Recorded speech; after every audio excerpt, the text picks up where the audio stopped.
Decreto-Lei nº 4.657, de 4 de setembro de 1942. Lei de Introdução às Normas do Direito Brasileiro.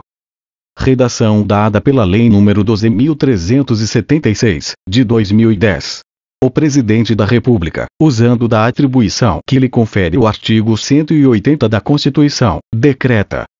Artigo 1º. Salvo disposição contrária, a lei começa a vigorar em todo o país 45 dias depois de oficialmente publicada.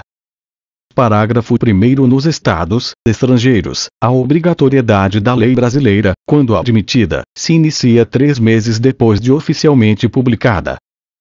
Parágrafo 2º. Revogado pela Lei nº 12.036, de 2009. Parágrafo 3º. Se, antes de entrar a lei em vigor, ocorrer nova publicação de seu texto, destinada à correção, o prazo deste artigo e dos parágrafos anteriores começará a correr da nova publicação.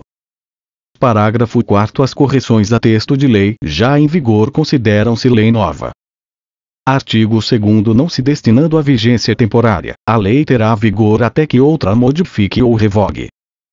Parágrafo 1º. A lei posterior revoga a anterior quando expressamente o declare, quando seja com ela incompatível ou quando regule inteiramente a matéria de que tratava a lei anterior.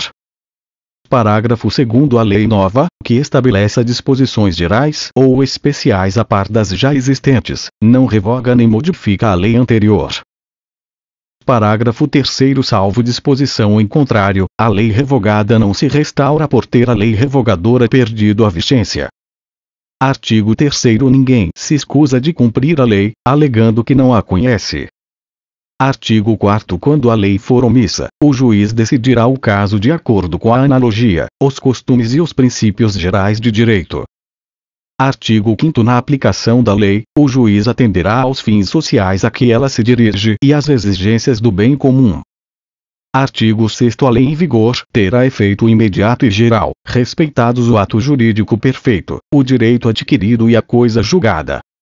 Redação dada pela Lei nº 3.238, de 1957, parágrafo 1º. Reputa-se ato jurídico perfeito já consumado segundo a lei vigente ao tempo em que se efetuou. Parágrafo 2º. Consideram-se adquiridos assim os direitos que o seu titular, ou alguém por ele, possa exercer, como aqueles cujo começo do exercício tenha termo prefixo, ou condição pré-estabelecida inalterável, a arbítrio de outrem. Parágrafo 3º. Chama-se coisa julgada ou caso julgado a decisão judicial de que já não caiba recurso. Artigo 7º. A lei do país em que domiciliada a pessoa determina as regras sobre o começo e o fim da personalidade, o nome, a capacidade e os direitos de família. Parágrafo 1º. Realizando-se o casamento no Brasil, será aplicada a lei brasileira quanto aos impedimentos dirimentes e às formalidades da celebração. Parágrafo 2º. Casamento de estrangeiros poderá celebrar-se perante autoridades diplomáticas ou consulares do país de ambos os nubentes. Parágrafo 3º. Tendo os nubentes domicílio diverso, regerá os casos de invalidade do matrimônio a lei do primeiro domicílio conjugal. Parágrafo 4º. O regime de bens, legal ou convencional, obedece à lei do país em que tiverem os nubentes domicílio, e, se este for diverso, a do primeiro domicílio conjugal. Parágrafo 5º. O estrangeiro casado, que se naturalizar brasileiro, pode, mediante expressa anuência de seu cônjuge, requerer ao juiz, no ato de entrega do decreto de naturalização, se aposte-lhe ao mesmo a adoção do regime de comunhão parcial de bens, respeitados os direitos de terceiros e dada esta adoção ao competente registro. Parágrafo 6º. O divórcio realizado no estrangeiro, se um ou ambos os cônjuges forem brasileiros, só será reconhecido no Brasil depois de 1 ano da data da sentença, salvo se houver sido antecedida de separação judicial por igual prazo, caso em que a homologação produzirá efeito imediato, obedecidas as condições estabelecidas para a eficácia das sentenças estrangeiras no país. O Superior Tribunal de Justiça, na forma de seu regimento interno, poderá reexaminar, a requerimento do interessado, decisões já proferidas em pedidos de homologação de sentenças estrangeiras de divórcio de brasileiros, a fim de que passem a produzir todos os efeitos legais. Redação dada pela Lei nº 12.036, de 2009. Parágrafo 7º. Salvo o caso de abandono, o domicílio do chefe da família estende-se ao outro cônjuge e aos filhos não emancipados, e o do tutor ou curador aos incapazes sob sua guarda. Parágrafo 8º. Quando a pessoa não tiver domicílio, considerar-se-á domiciliada no lugar de sua residência ou naquele em que se encontre. Artigo 8º. Para qualificar os bens e regular as relações a eles concernentes, aplicar-se-á a lei do país em que estiverem situados. Parágrafo 1º. Aplicar-se-á a lei do país em que for domiciliado o proprietário, quanto aos bens móveis que ele trouxer ou se destinar em transporte para outros lugares. Parágrafo 2º. O penhor regula-se pela lei do domicílio que tiver a pessoa, em cuja posse se encontre a coisa apenhada.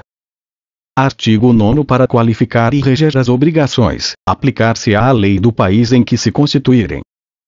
Parágrafo 1º. Destinando-se a obrigação a ser executada no Brasil e dependendo de forma essencial, será esta observada, admitidas as peculiaridades da lei estrangeira quanto aos requisitos extrínsecos do ato. Parágrafo 2º. A obrigação resultante do contrato reputa-se constituída no lugar em que residir o proponente. Artigo 10. A sucessão por morte ou por ausência obedece à lei do país em que domiciliado o defunto ou desaparecido, qualquer que seja a natureza e a situação dos bens. Parágrafo 1º. A sucessão de bens de estrangeiros, situados no país, será regulada pela lei brasileira em benefício do cônjuge ou dos filhos brasileiros, ou de quem os represente, sempre que não lhe seja mais favorável a lei pessoal do de cujos.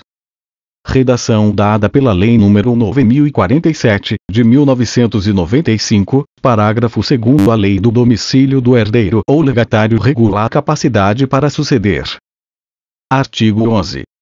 As organizações destinadas a fins de interesse coletivo, como as sociedades e as fundações, obedecem à lei do Estado em que se constituírem.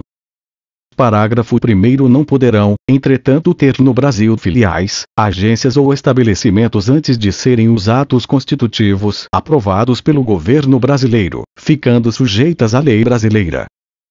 Parágrafo 2º. Os governos estrangeiros, bem como as organizações de qualquer natureza, que eles tenham constituído, dirijam ou hajam investido de funções públicas, não poderão adquirir no Brasil bens imóveis ou susceptíveis de desapropriação. Parágrafo 3º. Os governos estrangeiros podem adquirir a propriedade dos prédios necessários à sede dos representantes diplomáticos ou dos agentes consulares. Artigo 12. É competente a autoridade judiciária brasileira, quando for o réu domiciliado no Brasil ou a que tiver de ser cumprida a obrigação. Parágrafo 1º. Só a autoridade judiciária brasileira compete conhecer das ações relativas a imóveis situados no Brasil.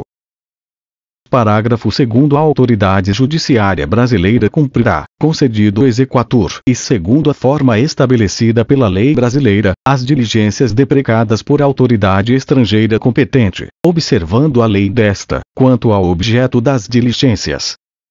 Artigo 13.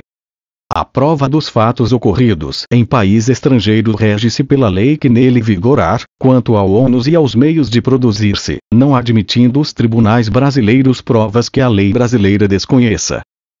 Artigo 14. Não conhecendo a lei estrangeira, poderá o juiz exigir de quem a invoca a prova do texto e da vigência. Artigo 15. Será executada no Brasil a sentença proferida no estrangeiro, que reúna os seguintes requisitos: a. Haver sido proferida por juiz competente. b. Terem sido as partes citadas ou haver-se legalmente verificado a revelia. c. Ter passado em julgado e estar revestida das formalidades necessárias para a execução no lugar em que foi proferida. d. Estar traduzida por intérprete autorizado. e. Ter sido homologada pelo Supremo Tribunal Federal. Vide art. 105, primeiro da Constituição Federal. Artigo 16. Quando, nos termos dos artigos precedentes, se houver de aplicar a lei estrangeira, ter-se-á em vista a disposição desta, sem considerar-se qualquer remissão por ela feita a outra lei. Artigo 17. As leis, atos e sentenças de outro país, bem como quaisquer declarações de vontade, não terão eficácia no Brasil, quando ofenderem a soberania nacional, a ordem pública e os bons costumes. Artigo 18. Tratando-se de brasileiros, são competentes as autoridades consulares brasileiras para lhes celebrar o casamento e os mais atos de registro civil e de tabelionato, inclusive o registro de nascimento e de óbito dos filhos de brasileiro ou brasileira nascido no país da sede do consulado. Parágrafo 1º. As autoridades consulares brasileiras também poderão celebrar a separação consensual e o divórcio consensual de brasileiros, não havendo filhos menores ou incapazes do casal, observados os requisitos legais quanto aos prazos, devendo constar da respectiva escritura pública as disposições relativas à descrição e à partilha dos bens comuns e à pensão alimentícia e, ainda, ao acordo quanto à retomada pelo cônjuge de seu nome de solteiro ou à manutenção do nome adotado quando se deu o casamento. Parágrafo 2º. É indispensável a assistência de advogado, devidamente constituído, que se dará mediante a subscrição de petição, juntamente com ambas as partes, ou com apenas uma delas, caso a outra constitua advogado próprio, não se fazendo necessário que a assinatura do advogado conste da escritura pública. Artigo 19. Reputam-se válidos todos os atos indicados no artigo anterior e celebrados pelos cônsules brasileiros na vigência do Decreto-Lei nº 4.657, de 4 de setembro de 1942, desde que satisfaçam todos os requisitos legais. Parágrafo único. No caso em que a celebração desses atos tiver sido recusada pelas autoridades consulares, com fundamento no artigo 18 do mesmo decreto-lei, ao interessado é facultado renovar o pedido dentro em 90 dias contados da data da publicação desta lei. Artigo 20. Nas esferas administrativa, controladora e judicial, não se decidirá com base em valores jurídicos abstratos, sem que sejam consideradas as consequências práticas da decisão. Incluído pela Lei nº 13.655, de 2018 Regulamento, parágrafo único. A motivação demonstrará a necessidade e a adequação da medida imposta ou da invalidação de ato, contrato, ajuste, processo ou norma administrativa, inclusive em face das possíveis alternativas. Artigo 21. A decisão que, nas esferas administrativa, controladora ou judicial, decretar a invalidação de ato, contrato, ajuste, processo ou norma administrativa, deverá indicar de modo expresso suas consequências jurídicas e administrativas. Parágrafo único. A decisão a que se refere o caput deste artigo deverá, quando for o caso, indicar as condições para que a regularização ocorra de modo proporcional e equânime e sem prejuízo aos interesses gerais, não se podendo impor aos sujeitos atingidos ônus ou perdas que, em função das peculiaridades do caso, sejam anormais ou excessivos. Artigo 22. Na interpretação de normas sobre gestão pública, serão considerados os obstáculos e as dificuldades reais do gestor e as exigências das políticas públicas a seu cargo, sem prejuízo dos direitos dos administrados. Parágrafo 1º. Em decisão sobre regularidade de conduta ou validade de ato, contrato, ajuste, processo ou norma administrativa, serão consideradas as circunstâncias práticas que houverem imposto, limitado ou condicionado a ação do agente.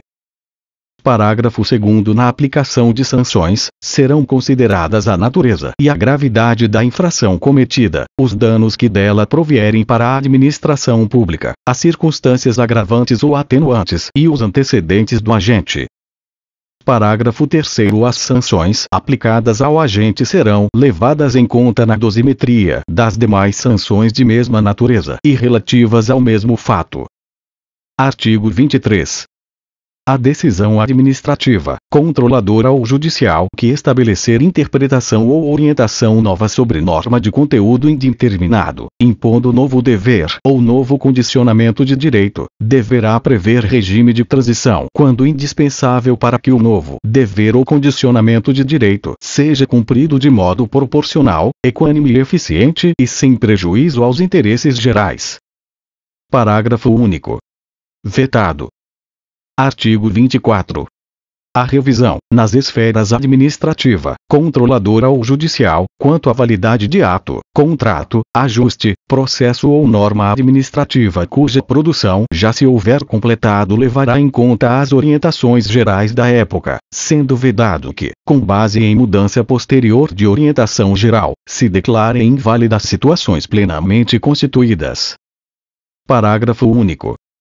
Consideram-se orientações gerais as interpretações e especificações contidas em atos públicos de caráter geral ou em jurisprudência judicial ou administrativa majoritária, e ainda as adotadas por prática administrativa reiterada e de amplo conhecimento público.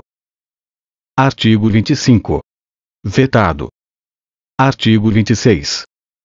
Para eliminar irregularidade, incerteza jurídica ou situação contenciosa na aplicação do direito público, inclusive no caso de expedição de licença, a autoridade administrativa poderá, após oitiva do órgão jurídico, quando for o caso, após realização de consulta pública, e presentes razões de relevante interesse geral, celebrar compromisso com os interessados, observada a legislação aplicável, o qual só produzirá efeitos a partir de sua publicação oficial.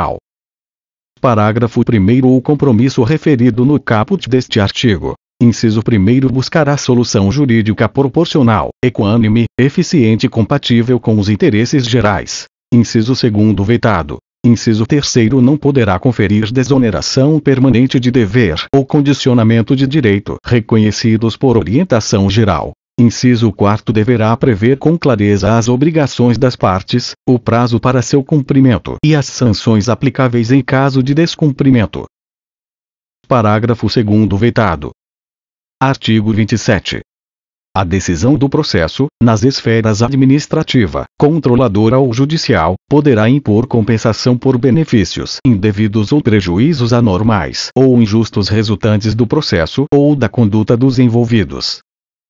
Parágrafo 1º. A decisão sobre a compensação será motivada, ouvidas previamente as partes sobre seu cabimento, sua forma e, se for o caso, seu valor. Parágrafo 2º. Para prevenir ou regular a compensação, poderá ser celebrado compromisso processual entre os envolvidos. Artigo 28. O agente público responderá pessoalmente por suas decisões ou opiniões técnicas em caso de dolo ou erro grosseiro. Parágrafo 1º. Vetado. Parágrafo 2º. Vetado. Parágrafo 3º. Vetado. Artigo 29.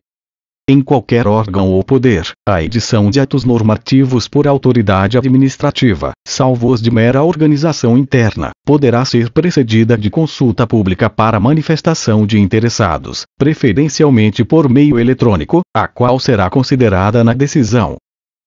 Parágrafo 1º. A convocação conterá a minuta do ato normativo e fixará o prazo e demais condições da consulta pública, observadas as normas legais e regulamentares específicas, se houver. Parágrafo 2º. Vetado. Artigo 30. As autoridades públicas devem atuar para aumentar a segurança jurídica na aplicação das normas, inclusive por meio de regulamentos, súmulas administrativas e respostas a consultas. Parágrafo único. Os instrumentos previstos no caput deste artigo terão caráter vinculante em relação ao órgão ou entidade a que se destinam, até ulterior revisão,